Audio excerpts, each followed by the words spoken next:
On Thursday, November 13th, the Trump administration took the unprecedented step of adding four Antifa affiliated entities in Europe to the U.S. government's list of specially designated global terrorists. The administration also stated its intent to add each of these entities to the State Department's list of designated foreign terrorist organizations, or FTOs. Informed observers see the move as laying the groundwork to target organizations, activists, and the right to free speech here in the United States. Designations are an escalation in the administration's efforts to recast anti-fascist activism as a matter of national security, potentially creating far-reaching legal and political consequences. What does this new designation mean for civil liberties, for protests and nonprofit work in America, and for the legal landscape surrounding political dissent? How could these actions reshape the boundaries of permissible speech and association, both online and off? This is the Just Security Podcast. I'm your host, Tom Joscelyn, a senior fellow at Just Security.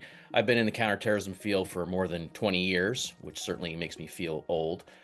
Joining me today is Tom Brzozowski, a former counsel for domestic terrorism in the counterterrorism section of the U.S. Department of Justice. He recently published an article at Just Security titled How Designating Antifa as a Foreign Terrorist Organization Could Threaten Civil Liberties.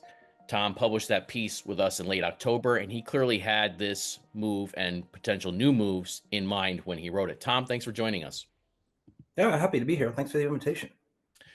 Tom, I saw this move yesterday, and the first thing, as you know, via email was I had to email you to say, why don't you come on and record a podcast with us? Because this is definitely the move, as I said, you were anticipating, and a number of us were anticipating. And you did publish for us really a tour de force sort of look at all the ways that this type of move and additional moves can be used to abuse civil liberties and other rights in the U.S. And so I was thinking maybe you could just set the stage for us a little bit about kind of how unprecedented that would be and these moves potentially are, and what your concerns are about this type of action.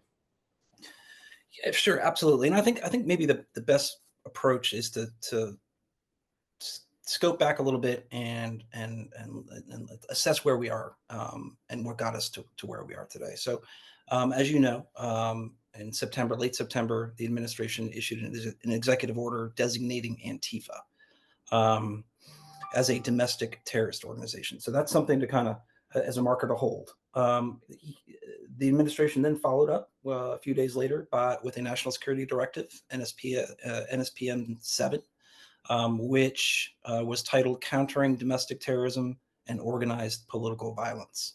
And this directive essentially mandated federal agencies to target left wing political activity deemed violent. This followed very closely on the heels, of course, of the assassination of Charlie Kirk.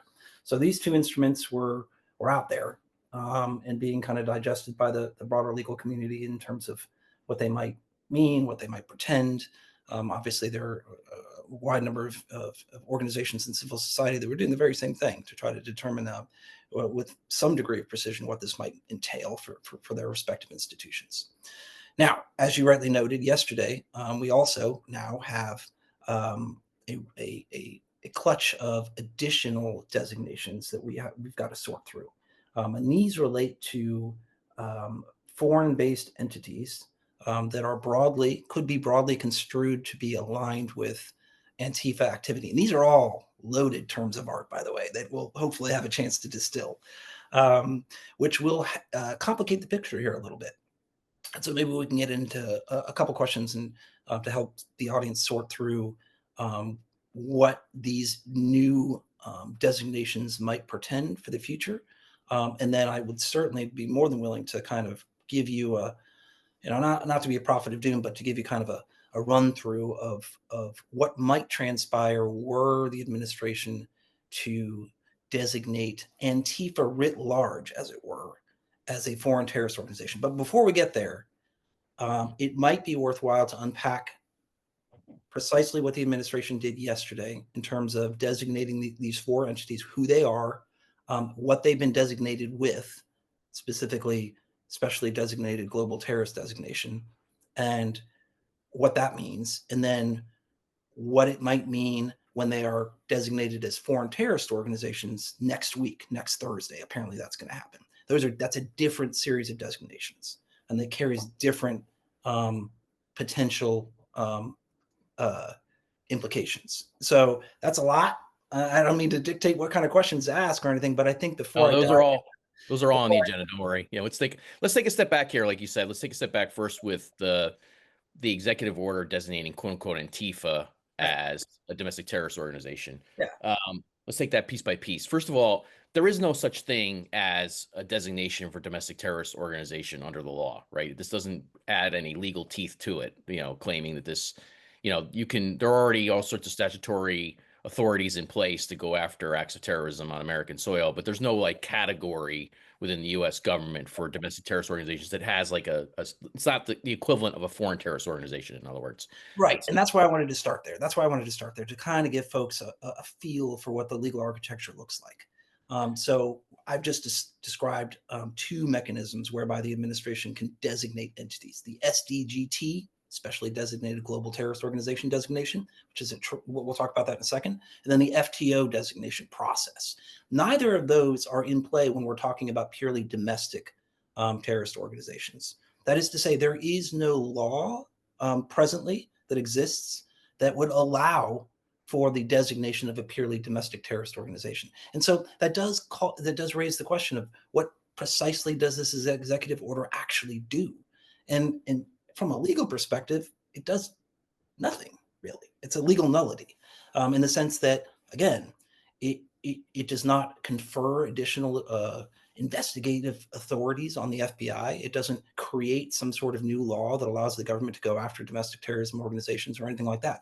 But what it does do significantly is create the specter of Antifa writ large as a designated domestic terrorist organization. Even though it has no legal teeth, the broader public, including probably large components of civic society, probably aren't necessarily aware of that.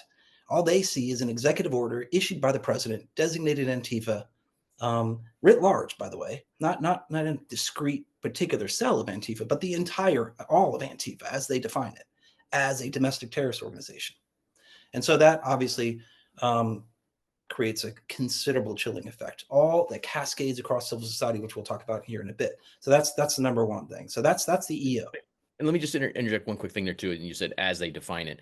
Um, of course, they haven't defined Antifa. They just say Antifa or they just use the Well, they that's haven't true. they don't have any kind of like schematic or map. Like, all these different foreign terrorist organizations that I'm sure you've dealt with through the years where there is a hierarchy, a leadership, infrastructure, funding, training, those sorts of things. None of that is in play here in terms of how they've moved forward with this. They haven't actually defined or set forth any of that. Certainly not in the executive order defining Antifa as a domestic terrorist organization. So they just throw Well, this that's out label. true. It's true, but in it should be noted, however, they did define it in the context of federal process in a recent case in which they indicted a couple of individuals associated with the Prairie Land ICE attack. And Yeah, so there, that's the July 4th Alvarado, Texas case. And I read that indictment and I didn't see any definition in there either, by the way. So they kind of, to me, they basically put that on top of the allegations against this group and didn't actually, they just said it was Antifa and didn't actually, you know, build out how it's Antifa or how these, oh no, you're right. absolutely right. Yeah. They didn't offer any particular evidence or intelligence that suggests these individuals are affiliated with Antifa, but they did make a stab at defining it as a network of networks of individuals affiliated with militant anarchism and autonomous Marxism. I think was something along the lines of what they offered. But again, to your broader point, no Which is intelligence or gibberish, right? I mean, it's not right. really, it's not an actual definition. I mean, the point is like you and I have dealt in the counterterrorism world for a long time, right? And so when you see, an actual terrorist entity, right, there are certain things you look for and how you define it and think about it, right? And the point here is with Antifa, they haven't done any of the work to do that, to show that there's an actual organization with a hierarchy, or even show how it's cohesive or how this is an actual entity that is a cohesive entity across the United States, let alone internationally, which I think is a key point here because they're trying to treat it as if it is such, with these moves. Yeah, and I think that's exactly right. And I think the danger here that has been noted pretty broadly is what they appear to be hanging their hat on is more of the ideological underpinning of a disparate group of otherwise unconnected connected people and networks that hew to a common philosophy, which is so immensely broad. Anti-fascism. I mean, I'm anti-fascist. I'll admit it. I'm a card-carrying anti-fascist. And so, and then that's the only connective tissue that really holds this notion of Antifa together. And so, but again, you're totally right. No structure, no organization, no hierarchy, none of that. And so we've got that. That's kind of spinning in the background. We got this EO. No one really knows with any degree of precision what precisely that means. Is there a mechanism within the DOJ to designate entities now? Is there now a blacklist of entities that have been designated that we don't know about? Who knows? Nobody knows.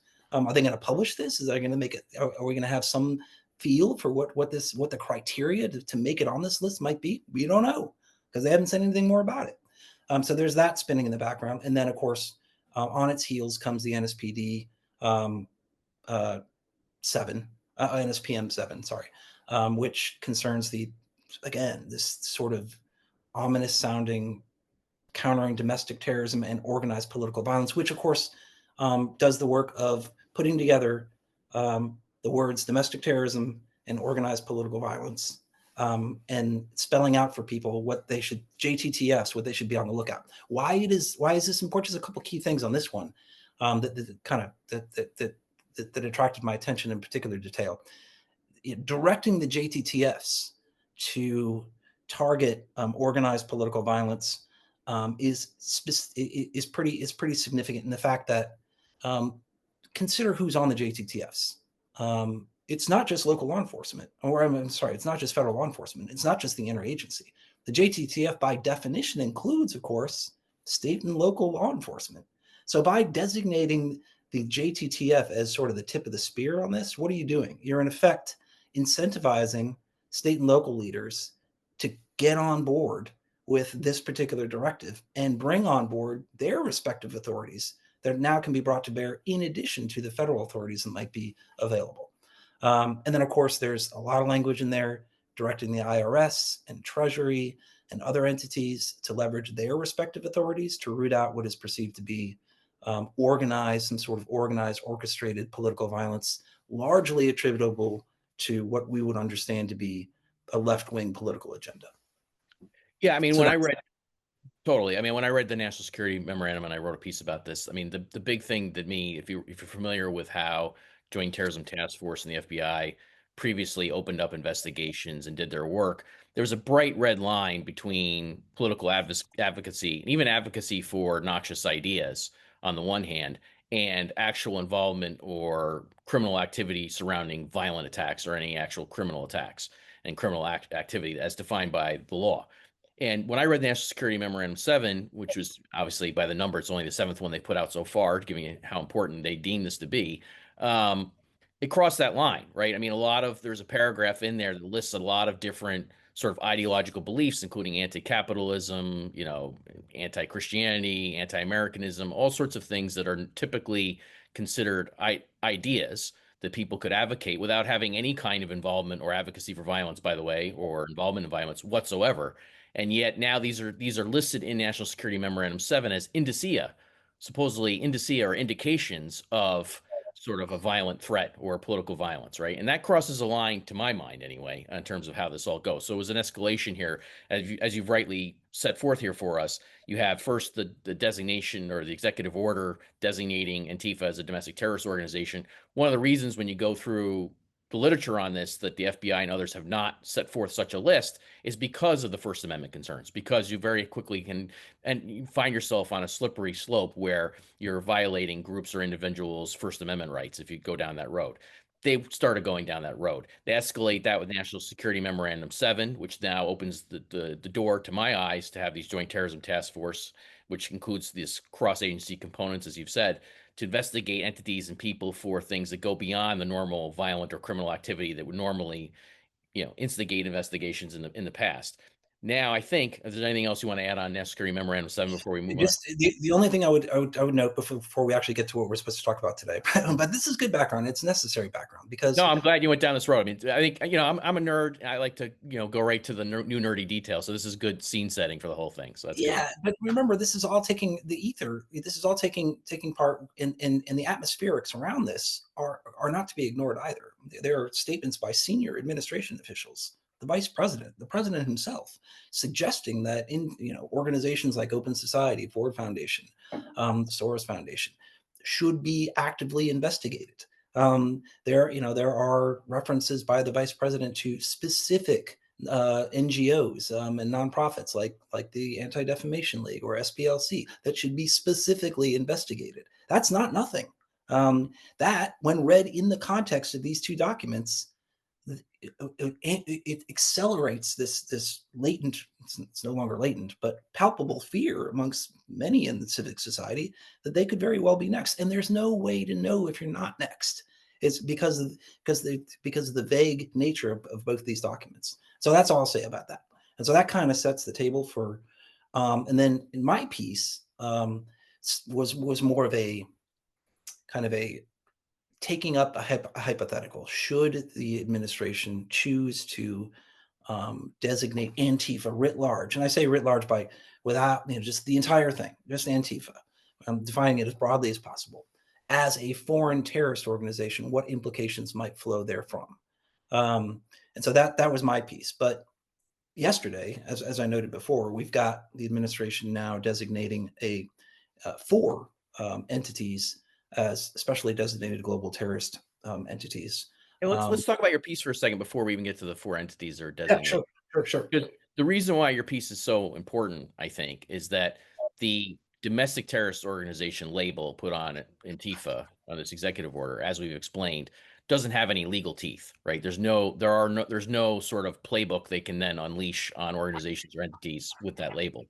If you start labeling Antifa writ large or sub Antifa groups, so to speak, and again, there's all sorts of squishy definitional problems here. But if you start down that road, the FTO designations, for example, do open up a whole new playbook of tools that the U.S. government has to go after individuals and organizations. So there are legal teeth to an FTO designation that do not exist for a domestic terrorist organization label, which is why that would be such an escalation. And you rightfully noted that President Trump, had said that he wanted to do this. He wanted to label Antifa as an FTO, foreign terrorist organization, and they've now started down that path with these four European supposed groups involved in violence. Do I have that right? I mean, is that basically that there is an escalation going from the EO with the domestic terrorist organization label, which has no legal teeth, to an FTO status? And you, as an expert in what Department of Justice and other entities can do, that's really where the concern is. Oh, for sure. And so you can see it does appear that there's a glide path happening here. And again, you got to consider this in the context of the ether and the atmospherics as well. There was an Antifa roundtable that the White House held, whereby during that roundtable there were folks that pressed the president on camera to designate Antifa as a foreign terrorist organization. He turned to Secretary Rubio and said, "Hey, let's get this done." So that you could sort of see the wheels starting to turn. And so it was only a matter of time that the administration, like this Secretary of State is probably not going to, he's going to give effect to what the president directed him to do in some form or fashion. And so now we see these new designations of these four entities. But in truth, it's pretty clear to me that using these foreign designations is really sort of a backdoor to get at the domestic Antifa movement, as it were, indirectly. Because you can say that now, we can get into the meat of this, but any U.S. Antifa entity that's tied in any which way to these foreign terrorists, as you were, are now subject to the full freight of the full legal arsenal that can be kind of loaded up and to target Americans who are in any way linked up with these overseas networks. And there's all sorts of different ways that can actually transpire that we can get into down the road. So I think this is certainly a glide path that we're on. My piece, I just want to distinguish clearly for folks that my piece concerned the potential for the administration designating all of Antifa as a foreign terrorist organization. So I don't want folks to be confused, like, oh, did it happen? Is your parade of horribles now like in full effect right now? And the good news is it's not yet.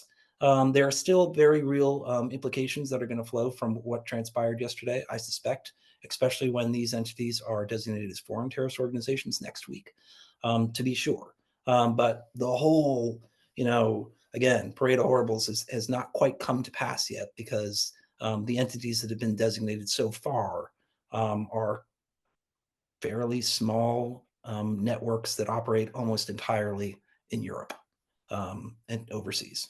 Yeah, I mean, let's. You mentioned, you brought up a couple times now the Antifa roundtable at the White House, and one of the comments that was made there, I think, really kind of illuminates the reality versus the specter that they're trying to create, which is, Kristi Noem, Secretary of Department of Homeland Security, claimed that Antifa is as significant a threat as Al Qaeda, ISIS, and Hezbollah. Right now, And Hamas too. and Hamas, right? If you know anything about these terrorist organizations, you know that that is an absolutely ludicrous claim, right? On its face, it's not, doesn't get you past go. There's no real material debate to be had there. You're talking about, terrorist organizations that have committed some of the largest terrorist attacks in history against civilians, murdering thousands of civilians at a time. You're also talking about terrorist organizations that are insurgencies that have contested for and won ground in countries around the world, against governments, have toppled regimes. There's just simply no comparison between those organizations and what we're talking about here as Antifa. And I thought about that comment, though, when these new designations were announced yesterday, because the gap between Al Qaeda, ISIS, Hezbollah, and Hamas and these four groups could not be any larger. So let's talk a little bit about the four groups that they're talking. And again, when we say groups, we have to use that as a loose term here, like how much organization is actually behind any of these entities. It's something they have not shown, they have not proven. But let's talk a little bit about the four entities that they're targeting. The first one I noticed is known as Antifa East, or the Hammer Gang. Um, the last violence attributed to that in the State Department's announcement to this entity is in 2023 in Hungary, in Budapest.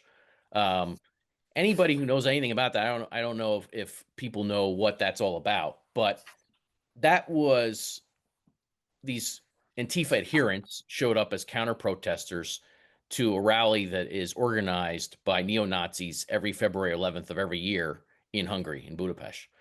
And this Antifa East, or the Hammer Gang, this supposed group, is being designated by the Trump administration. But the actual far right neo Nazis who organized that rally, who also engaged in violence on the streets with these counter protesters, according, by the way, to the State Department itself, um, is not being designated.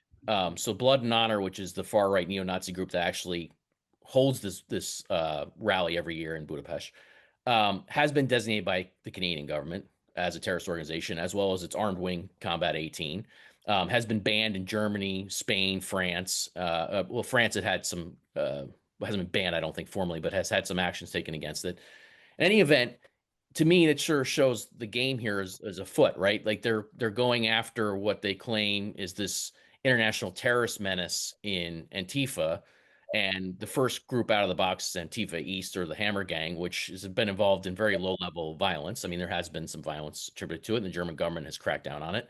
And it's based in Germany. But they're not going after the neo Nazi group, which is far larger and has also committed acts of violence, in this context. So I think kind of it puts everything in stark relief here for me anyway. What do you think about all that? No, you're absolutely correct.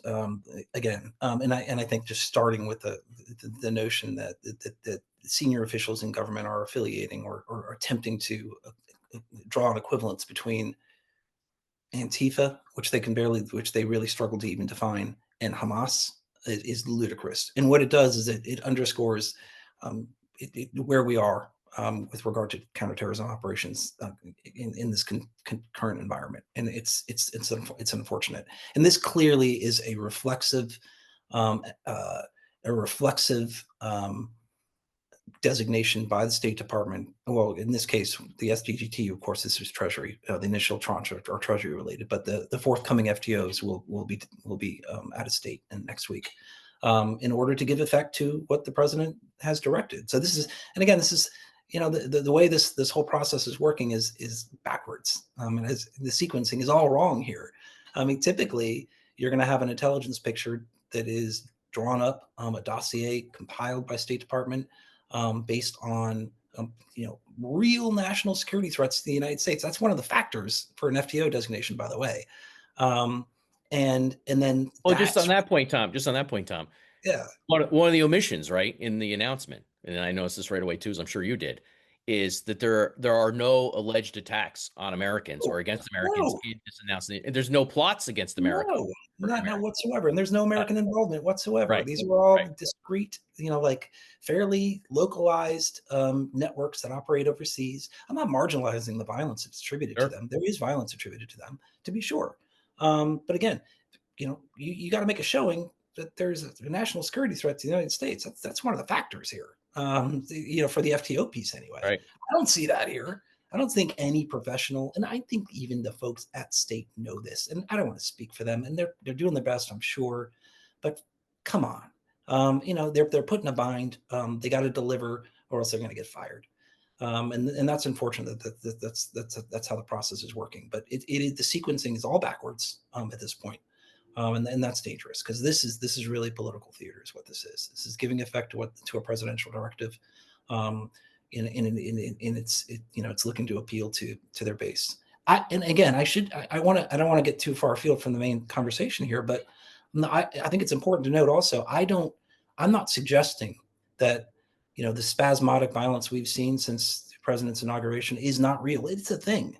I think there clearly is a surge of domestic terrorism. A lot of people are using political violence. That's domestic terrorism, to be sure. I just trying to affiliate, like trying to lump it all under this broad category, this umbrella category of Antifa is wrong-headed, and it's just not good intelligence work, because you're not able to tease out some of the animating impulses of this. You're just lumping it all into one category for political expediency, and that's that. It makes no sense from an analytical perspective at all. And of course, your intelligence is supposed to drive your operations and your resources. And so, if you've got faulty intelligence being directed top down as opposed to organically, where it's supposed to be at the analyst level, the entire superstructure is going to be disordered, and that's where we're at. But anyway, I digress. No, no. I mean that's crucial. I mean that's why I harp on they haven't really really defined Antifa because originally I was a counterterrorism nerd and analyst who I'm all about the Well, details, then right? shoot, you know this better than I do. Right. Yeah, Well, I mean, in terms of defining it, they haven't done that work to define it, right? yeah. And they haven't actually done the type of work that would be done on any of these other groups that Christy Nome mentioned or had been done on those groups to actually figure out how they work and how they are actually international organizations that do pose a threat to the U.S. national security and Americans around the globe, including inside the U.S. All that work that had been done in the past, let's say even since the late 1990s. That has not been done here. That is not what you're seeing here, and that's not what's reflected in these announcements. And what you're seeing is much more of a political, ideological game afoot, which is to try and, as you said, take this process, try and hem this spasmodic political violence under this FTO designation in order to go after potentially domestic political entities that are simply just opposed to the Trump administration's actions. And on that, and that's, in that regard, to something you said earlier, you said, you're anti-fascist. I mean, America is supposed to be anti-fascist, right? So, and none of that means that anyone here is excusing, as you said, any kind of political violence or any of these violent acts whatsoever. The point is that the government has the tools to go after political violence, has the tools to go after domestic terrorism without putting this infrastructure on top of the whole thing, without superimposing all this nonsense on top of it, which is what they're trying to do. And when it comes to Antifa East, for example, or the Hammer Gang, this was clearly something they did in coordination with Viktor Orban's authoritarian regime in Hungary, because this is his game, right? He enables the neo-Nazis to come in and organize their rally every year. They're fine, right? And they commit acts of violence on the streets too. But it's the Antifa counter protesters. They're the ones that Hungary tried to launch this European-wide manhunt, which you referenced in your piece, by the way, for Just Security, against Antifa adherents who came to counter protest. And that's not excusing any violence that they committed whatsoever. But that's sort of the game that's afoot here. It's not based on a bottom-up analysis of the facts or the actual threats to Americans. It's much more in this political ideological realm. Totally. I mean, and again, it's notable that Hungary is to date the only European government to actually designate Antifa in the same way. We super nerd out on some of the, like the fact that some of these other European countries don't really necessarily have lists like we have. Their designation and sanctions regimes are slightly different, but even so, your larger point is exactly correct. And moreover, Hungary and a handful of other European countries made noises in the immediate aftermath of the initial executive order designating Antifa, looking to sort of follow suit. And so again, this raises the specter of some sort of effort by a handful of countries to raise the specter of a global Antifa sort of network that operates transnationally, which again is not something we'd really ever seen. It's certainly not anywhere on the order of the transnational dimensions of organizations like previous organizations like the Base, or like these sort of neo-Nazi, like right-wing organizations like the Base or Atomwaffen, or Or any of Blood these and other. Honor, which actually Love and organizes. honor, absolutely, absolutely. You're totally right. And so, the notion that the administration is spending all its capital on running to ground these entities is a little, it's disheartening, especially when we have like real syndicates, shadowy online network syndicates like 764 and some of these, the Yep. Com and some of these other organizations that, why designate those guys? Spend your time on running those guys to ground. They're doing real harm. But yeah, I think your point is certainly well taken. And so now the concern is this could be somewhat like a fanciful notion, but these days nothing's fanciful, and anything might transpire. Is the administration considering now looking at these designations and in effect bootstrapping them with a view towards possibly designating Antifa writ large in the United States as a foreign terrorist organization? May happen, may not happen. Maybe they're done here. Maybe it's mission accomplished. They satisfied what they need to do, and hopefully that's the case. But maybe not. And if they don't, that brings into question the piece that I wrote for you guys in Just Security and the implications that flow therefrom. Yeah, let's get those in just 1 minute. I just want to wrap up these three other groups on this list here from the Yeah, state. Just from studying this from the past, I mean, the second one is the Informal Anarchist Federation, yeah, otherwise known as the International Revolutionary Front. I mean, that is a real thing. It's existed for a long time. My analysis of that group, there are other people have done deep dives on it. I haven't, but that thing predates that group, or that entity predates the Antifa movement by a good amount, I think. And to lump it in with quote unquote Antifa here in the US, or trying to at least rhetorically do so, strikes me as odd. Yeah, I mean, they still have a broad, sort of, I guess, a probably broad agreement in some of the ways that they would approach matters. But even in the State Department's notice, it says since 2003, which of course predates the violence that they're attributing to it, predates the Antifa movement here in the US by a considerable degree. At least the ones that people would think about. So this is really a separate sort of entity that the Italian government has, in fact, cracked down on and has actually brought its members to justice. I wonder if you had anything to say about that before we. yeah. I think you're right, and I'm looking at my notes here, and I'm not.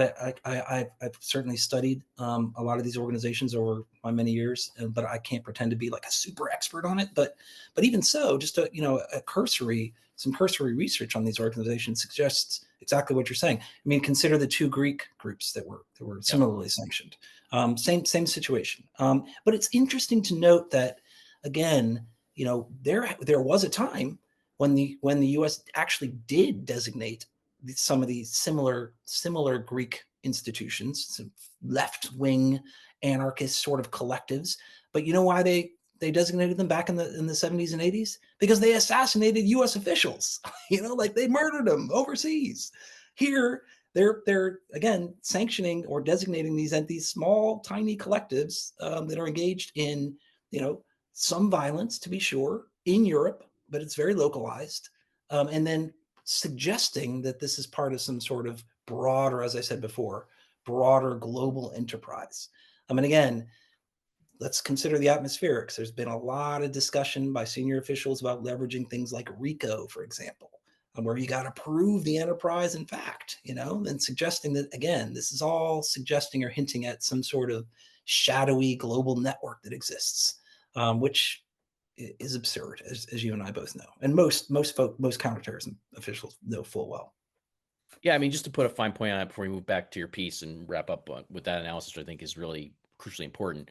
The last supposed group on this list, the fourth four, is Revolutionary Class Self-Defense. This is a relatively newly announced organization. There are two IED attacks. Again, nobody's excusing those or saying that they're fine. They need to be brought to justice for those. That this group has claimed responsibility for since 2024. I looked, contrary to Kristi Noem's threat inflation and the threat inflation we're seeing across the Trump administration from this, neither one of those IED attacks resulted in any casualties. They were, let alone deaths, and neither of them were targeting Americans or American interests either, right? So this is very low level affair so far. And to me, it just speaks to they're trying to find some way to lump all these together with quote unquote Antifa to try and build a case. But if you actually examine each link in the story, each one of the links is broken. So if you have anything to add on that before we move on to your piece, I don't know if No, I think you've, yeah, I think we sufficiently covered the yeah, the how four weak it is, destinations. weak But tea. the broader point is, hey, look, they're not even stopping here. We got to, we don't have time to get into it here, but they're starting with the SDGT, which is a sanctions based. That's under Executive Order 13224. It was something that was ramped up after 9/11 and used to go after Al Qaeda and affiliated groups, and Yeah, but which it's really, yeah, and what it bars, it cuts these entities off from the U.S. financial system in effect, and kind of, so it definitely has teeth for sure, but it's nowhere near the FTO designation. That, as you know, that's under the INA, under 219 INA, which is a separate statutory measure, but that brings on board potent uh, a potent criminal regime, specifically 18 USC 2339B, material support, which, that's a 20-year hit right there, a 20-year felony potentially. So, I mean, that's coming. So they're doing both, yeah, against these very sort of small, tiny networks. And I'm not discounting the violence associated with them for sure. But what are we doing? Like, why are these FT? This is the first time any sort of Antifa related or left wing type of organization has been designated as an FTO, as far as I'm aware. I mean, you can make the case that maybe some organizations in South America could broadly be construed as left wing, but even so, the broader point is, this is massive overkill, and it's an effort to try to stitch up or create facts on the ground that suggest a global enterprise that does not exist. exactly. Totally agree. Now let's get to your piece because this is the meat and potatoes really of the conversation, which I was anxious to run to because what you did was I think you provide a very meticulous analysis of the ways potentially that going down the FTO path, the foreign terrorist organization path, opens up a sort of a Pandora's box of goodies for the administration to play with if they want to go after domestic political entities. Um, and again, this is all assuming, which I think is a completely righteous assumption, that they're not going to act in good faith with all this or under good faith in terms of how they're trying to define the supposed terrorist threat. Maybe you could walk people through the different ways you see that this process could, you say glide path or slippery slope, could be abused by the Trump administration against people here in the U.S. domestically. Sure. Well, I mentioned the first bit, of course, already, namely the criminal sanctions that attend to, designating an Antifa as a foreign terrorist organization. Those are 20-year. That's a 20-year violation. It's a 20-year felony, and for anybody or any entity that provides, again, material support to Antifa. And so the problem here, of course, is Antifa, if it's not specifically defined, can effectively mean whatever the administration wants it to mean. And material support, folks need to remember, is vast. It covers a whole range of activity, including providing financial resources, providing legal resources to an entity, providing, so it's not just like providing weapons to an entity. And all you got to do is make a showing that the individual knew that they were providing that material support to Antifa. But if no one really knows what Antifa is, how are they going to really be in a position to know if they're providing the material support? So I'm not suggesting that, this would result in some whole, like hundreds of prosecutions of individuals for providing material support. That doesn't need to happen.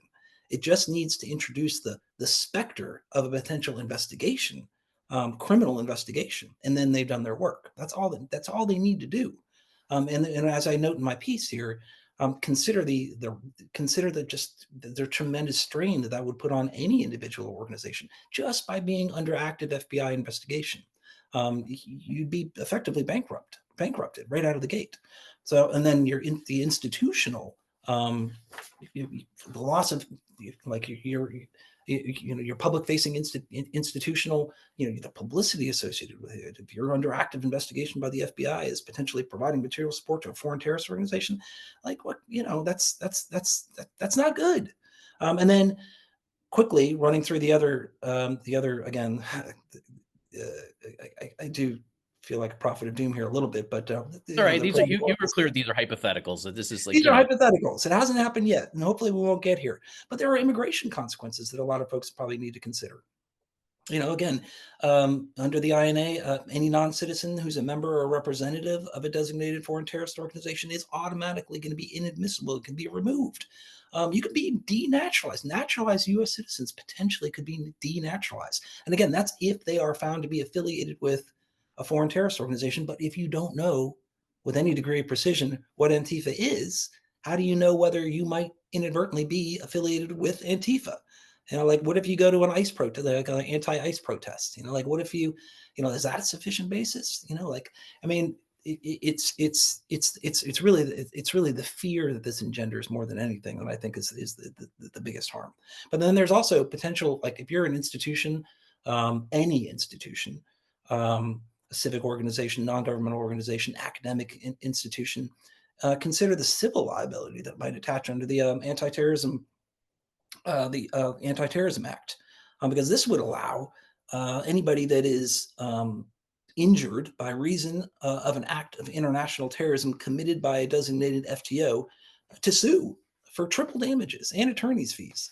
And again, like this scenario could be a situation where, again, if you don't know if you're at a protest or a protest activity, and somebody next to you, is involved in a scuffle with an ICE officer or something like that, and you're injured, and you could sue that, not only that individual, but if that individual had attended a training that was put on like 3 weeks prior by some sort of university or a non-governmental organization, you could sue them too.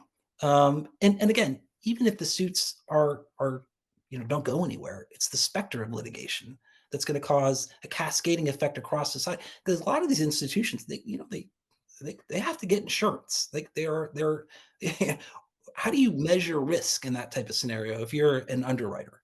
And so you're all the way, the tentacles have extended all the way down to underwriters who are assessing risk. Like how do we provide insurance to this institution if we can't be sure that we're going to be subject to civil liability or the possibility of suit? So there's that. There's the potential for FISA surveillance. And I mean, remember, like if Antifa is designated FTO, we are now in the realm of international terrorism. So we are no longer in dealing with domestic terrorism. And folks need to understand that in the main, what distinguishes domestic terrorism investigations primarily from international terrorism investigations is the fact that domestic terrorism investigations don't have the full arsenal of investigative tools available to them. Things like using FISA or national security letters or things like that aren't typically unavailable in the context of domestic terrorism investigations. Rightly so, because domestic terrorism investigations typically involve American citizens on U.S. soil. But if you're onboarding this FTO designation, now the aperture opens, and FISA becomes a potential tool that could be leveraged by the government in connection with international terrorism investigations. And then, of course, as I've already alluded to, you're going to see this hit different sectors in different ways. Like consider the social media companies. Like how are they going to organize themselves in connection with this, with a potential designation, a foreign terrorist organization, a foreign FTO designation of Antifa? Like you're going to see a pretty considerable pullback in terms of content. How do they ensure that their platform isn't isn't hosting content that could be broadly construed as anti-fascist in nature. What does that even mean? Like, how do you calibrate whether content is anti-fascist potentially? And it's not as if they're going to hew directly to the letter of the law. They're going to be overly cautious and pull down content that is anywhere that has anything to do with any kind of flavor of anti-fascism. And again, this redounds all the way back to our initial conversation about what is we're all anti-fascist. So what kind of content is actually going to be disallowed on the majority of platforms that exist in America? And how is that going to then in turn shape the information ecosystem that most Americans use to consume the type of information they need to be a participant in a democratic society? So that's threading the needle all the way back to the individual end user on a TikTok account that typically looks to TikTok to get their news to make informed decisions about who to elect in the next election cycle. And I can go on and on and on here, but I mean, I think people are kind of getting the flavor of how this I this think whole that I think that does a good job of summarizing. I mean, people have to read the piece for themselves to get a yeah full yeah sense. I mean, again, it's how designating Antifa as a foreign terrorist organization could threaten civil liberties. And Tom Brzozowski, our guest for today, he authored that in late October, kind of giving you the hypothetical worst case scenario of what they could do if once they start invoking these types of authorities. And again, it's a really a great, I think, succinct compendium of all the different ways that the Trump administration could abuse this. So I want to thank you again, Tom, for joining us on today's episode. I'm going to leave it here and leave your piece to sort of people to go read for themselves if they want to get more worried, I guess. So, yeah, I was getting a little worked up there, but I appreciate it and thanks for having me on. oh, thank you. This episode was hosted by me, Tom Joscelyn. I'm a senior fellow at Just Security and was produced by Maya Neer, my wonderful colleague, with the help of Isaac Rubenstein. Special thanks again to our guest, Tom Brzozowski, for his great work for us at Just Security and elsewhere. You can read all of Just Security's coverage on terrorism and counterterrorism on our website. If you enjoyed this episode, please give us a 5-star rating on Apple Podcasts or wherever you listen to this show. Thank you very much.